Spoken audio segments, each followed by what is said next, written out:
ስለዚህ ከታች ያለውን ንብረቶች ወይም ፕሮፐርቲስ የሚለውን እንጫናለን። ይህ ገጽ የምንፈጥራቸውን ንብረቶች ሁሉ የሚያሳይ የንብረት ማውጫ ወይም ካታሎግ ነው። እዚህ ገጽ ላይ አዲስ ንብረት ለመፍጠር የመደመር ምልክትን እንጫናለን። ከዚህም በኋላ ሁለት አማራጮች ይመጡልናል። የመጀመሪያው አንድ ወይም ነጠላ የሆነ ህንፃ ክፍል እና ወለል ለመፍጠር ያስችለናል። ሁለተኛው ደግሞ አንድ ወለሎችንና ክፍሎችን የያዘ ሙሉ ህንፃ በቀላሉ ለመፍጠር ያስችለናል።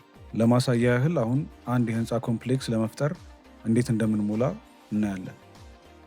አሁን የህንፃችን ዝርዝር መረጃ እንሞላለን። ህንፃው የብዙ ህንፃዎች አካል ከሆነ መጀመሪያ ሳይት ስሙን ማስገባት እንችላለን።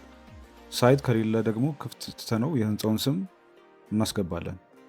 ከዛ ቀጥሎ የወለሎች ብዛት በሚለው ስላይደር በመጠቀም የምንፈልገውን መጠን እናስገባለን። ከታች በኩል ደግሞ በእያንዳንዱ ወለል ላይ ያለውን የክፍል ብዛት በስላይደር እንመርጣለን። እያንዳንዱ ወለል የተለያየ ክፍል ብዛት እንዲኖሩ ከፈለግን ብጁ ወይም ከስተም የሚለውን ተጠቅመን ለእያንዳንዱ ክፍል ብዛት ማስተካከል እንችላለን። ሁሉንም መረጃ ካጠናቀቅን በኋላ ፍጠር ወይም ክሬት የሚለውን እንጫናለን። አሁን ንብረታችንን በተሳካ ሁኔታ ፈጥረናል። ቀጣይ እርምጃ ተከራይ መፍጠርና ማከራየት ነው።